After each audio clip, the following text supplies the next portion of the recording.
Ahsoka wrapped up its 8-episode run this week in dramatic fashion. We got cliffhangers galore featuring both old characters and new characters in new directions. As a whole, the Ahsoka series has been a very unifying experience for Star Wars. Taking place a little more than 5 years after Return of the Jedi, Ahsoka has taken the little teases found in The Mandalorian Seasons 2 and 3, trying to bridge the gap between the original trilogy and the sequel trilogy, and pushed it dramatically forward, attempting to tell the story not just of the final days of the organized empire, but the final days of the Imperial remnant. The story will next be continued in the show Skeleton Crew, continued further in The Mandalorian Season 4, and then after that we're unsure where it will be picked up. If Ahsoka Season 2 is announced, it could pick up there, but Dave Filoni has been confirmed to be writing and directing a film which was originally set to release in 2026 prior to both the writer's strike and the actor's strike. Most likely this date will be shifted, but assuming that date holds, there's most likely not going to be an Ahsoka Season 2 before the film releases. The New Republic film wasn't the only film announced to be coming in 2026. At Star Wars Celebration in April 2023, 3 Star Wars films were announced. One of these films being New Jedi Order, a film that takes place 15 years after The Rise of Skywalker, starring Daisy Ridley reprising the role of Rey Palpatine Skywalker, who has now become a Grand Master of her own New Jedi Order. The other film that was announced was called Dawn of the Jedi. It wasn't confirmed how many years before A New Hope Dawn of the Jedi is set, but the original source material in Star Wars Legends is set 25,000 years before A New Hope.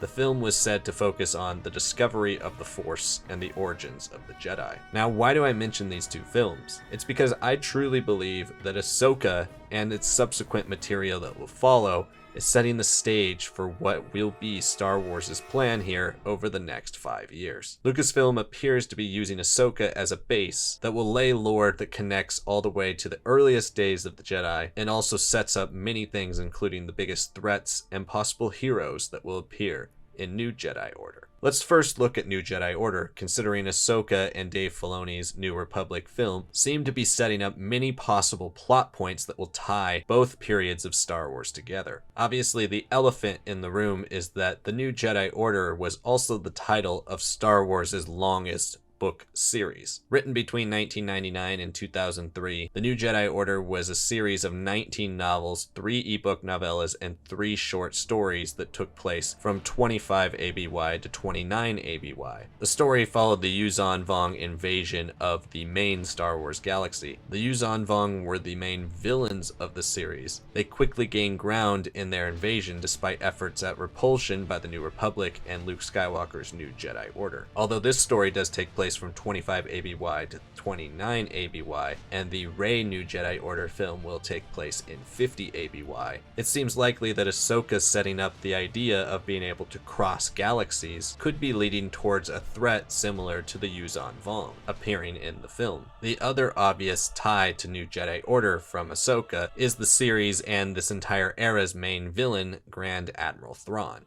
Thrawn in Canon and Legends has a very similar story. He is exiled from his people the Chiss for his tactics against an enemy threat. In Legends, it is the villains of the New Jedi Order, the Yuuzhan Vong, the extragalactic species of aliens, whom Thrawn takes the offensive against and uses many preventative strikes, leading to his exile, which were contrary to the ways of many in the Chiss society. Thrawn eventually comes in contact with Emperor Palpatine, where he rises through the ranks of the Empire, thinking that he could better defend himself and his people against the threat of oncoming Yuuzhan Vong war. When he's eventually killed in Star Wars Legends, his death leads to the further fragmentation of the Empire and ultimately leaves the main Star Wars galaxy defenseless against the coming Yuuzhan Vong threat, making it even easier for them to invade. Star Wars canon takes a very similar approach with Thrawn's exile, although the threat he fights in the Ascendancy trilogy is known as the Grysk. Unlike the Yuuzhan Vong, the Grysk are not an extragalactic threat, but Thrawn feels so strongly of their potential to destroy his people that he commits similar actions which are frowned upon by many in his government. This ultimately leads to his exile and a secret plan to seek help from the Empire. Once Thrawn gains the trust of the Imperials and works his way up through the Imperial Academy, he achieves the rank of Grand Admiral before eventually being sent off to another galaxy by Ezra Bridger and the Purrgil. Now that he's returned, and we can safely assume he will most likely be defeated in the New Republic film, we will most likely get some insight into why he is trying to rebuild the Empire in the New Republic film or in Ahsoka Season 2. We may not exactly see the Grysk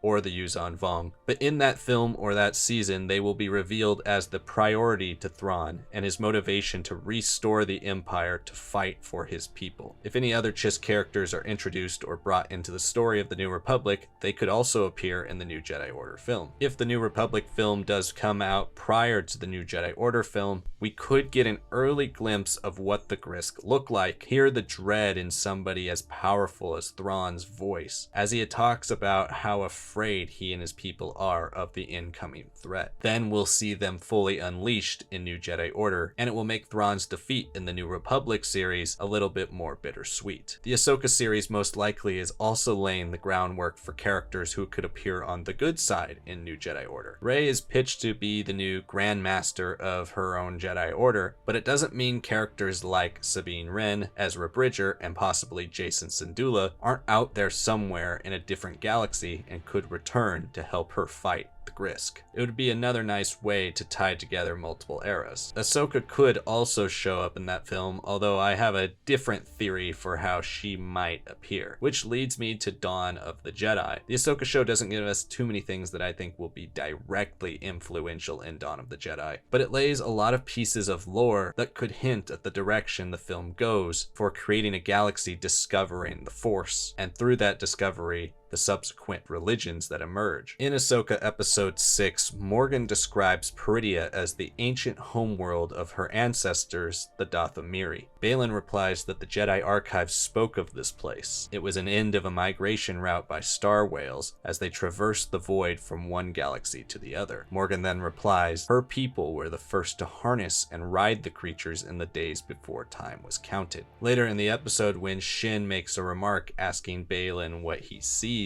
on Peridea, he says, some ancient past long forgotten. Later in their dialogue, he says, as you get older, you look at history and you realize it's all inevitable. The fall of the Jedi, the rise of the Empire, it repeats again and again and again. Shin then says, then isn't it our turn now? Won't our alliance with Thrawn finally bring us into power? Baylan replies with, that sort of power is fleeting. What I seek is the beginning, so I may finally bring this cycle to an end. That's not the last of Baylan's comments about this power. Later in the episode, when they're tracking Sabine Wren, Baylan mentions that this planet was home to the Great Witch Kingdom of the Dathomiri, and that the Great Mothers are evidence of that. When Shin remarks that it looks like the Great Mothers want to leave Peridea, Baylan says, perhaps they flee a power greater than their own. Our last shot of Baylan in the 8th episode is then of him standing on the outstretched arm of the father of Mortis, the most powerful of the ones who holds the light and the dark at bay,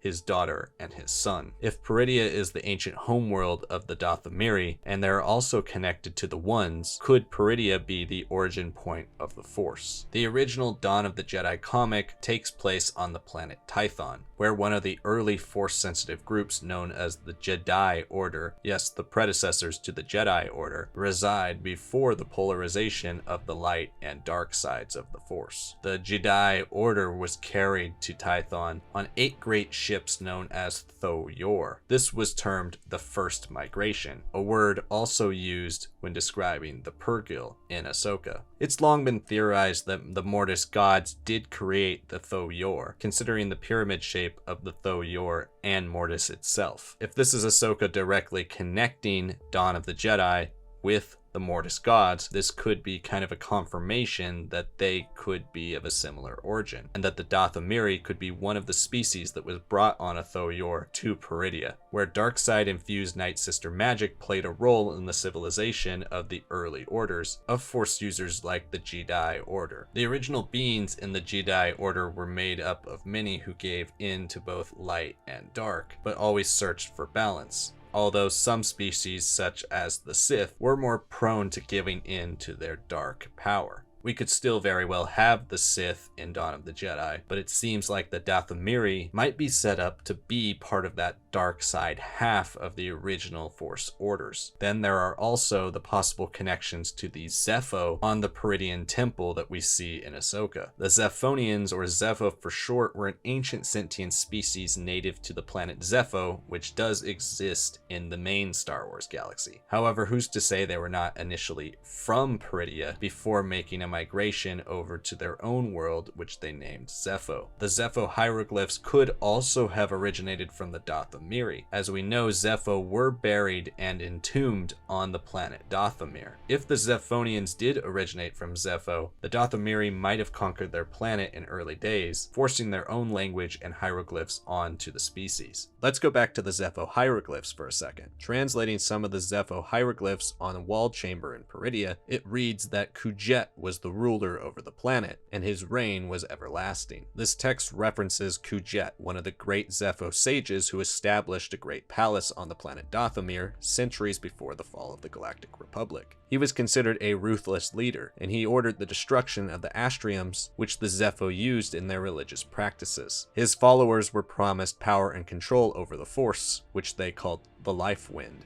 Yet the sage proved to be treacherous and cruel. He staged many massacres in the halls of his palace, reducing resistance to ash. When he died, he was entombed in a sarcophagus, then hung upon the walls in his great temple on Dathomir. He is the most famous or infamous of the Zeffo buried on the planet of Dathomir. With the new twist that Zeffo and a Zephonian as famous as Kujet is referenced on Peridia, this could mean that Kujet's legend traveled to Peridia in one of two ways. Either Kujet was born on Peridia amongst other Zephonians before he made a migration to the main Star Wars galaxy, where he claimed Zeffo as his homeworld and then eventually conquered Dathomir, or he was born on Zeffo, conquered Dathomir, and then made a trip across galaxies to Peridia, where he also staked his claim. Either way, it seems the Zeffo will be significantly intertwined with the journeys of the Dathomiri, and they could also possibly appear in Dawn of the Jedi. There are a couple of other possible tie-ins from the Ahsoka series to Dawn of the Jedi, especially in that final shot of Baylan Skoll standing on the outstretched arm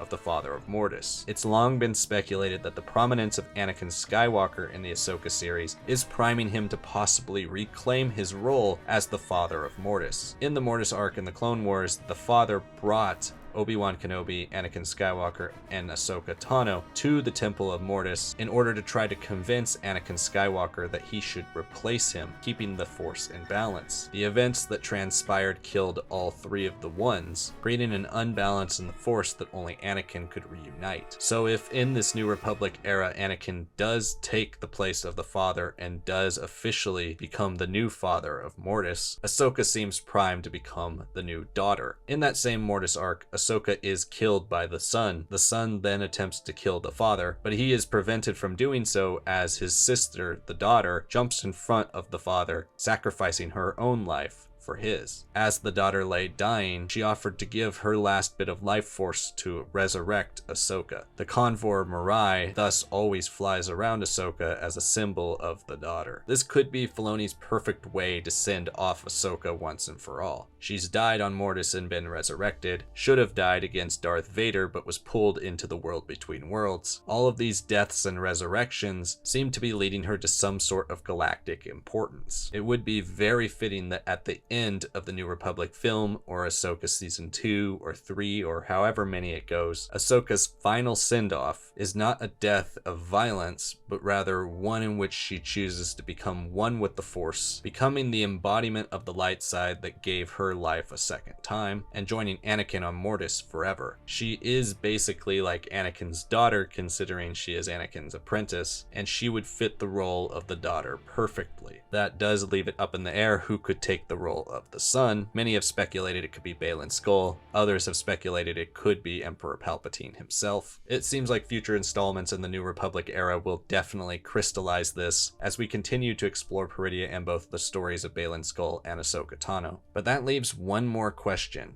What is the father pointing to? My first instinct was to think of a portal to the world between worlds. Ahsoka, Sabine, and Huyang do need to escape Peridia to get back to the main galaxy, and without a hyper ring as powerful as the Eye of Sion or a bunch of Purgils showing back up, their escape seems near impossible. But a portal through the world between worlds could open another portal back in our main galaxy. The reason I was drawn to this theory was because of the symbolism of the Ones. When the world between worlds was first introduced in Rebels Season 4, Ezra is able to twist the hands of the Father into the correct direction as directed by Sabine Wren, and once the puzzle is solved, the Father's hand points to what became a portal to the world between worlds at the Lothal Jedi Temple. So what if in this piece of artwork he is also pointing to a portal to the world between worlds? It could also transport Baylan back in time to the origins of the Jedi Order in order to try to stop the early days of Force sensitives before the cycle of dark versus light was ever even perpetuated. There are endless theories, and most likely we'll have even more theory videos about this in the future, but it does seem obvious that overall, Ahsoka has such an emphasis on teasing with Easter eggs, connections to material that is very important to the Legends New Jedi Order story, and the origins of Force users, as told in the Legends material that was the namesake for the Dawn of the Jedi film. If my theory is correct, Lucasfilm is passing the baton to Dave Filoni, allowing him to use his knowledge of Star Wars to perpetuate a direction for not just these middle bridging stories of the New Republic era, but also the future of Star Wars and the past of Star Wars. Themes and lore should bridge across all of Star Wars' eras, and to me it is a very smart decision to try to lock that down prior to the rest of these films coming out. Regardless, I do think Ahsoka is the beginning and the initial key to everything Lucasfilm is working on here in the future. Thank you so much for watching this video. If you haven't yet, make sure you hit that like button. And if you are new, subscribe to the channel. We have a ton of theory videos coming on this channel, as well as a variety of other great Star Wars content. Check out all of our other videos, as well as our lives, our shorts, our community section polls, and stay tuned for a lot of great Star Wars content coming here in the future. Thank you so much for watching, and I will see you all next time.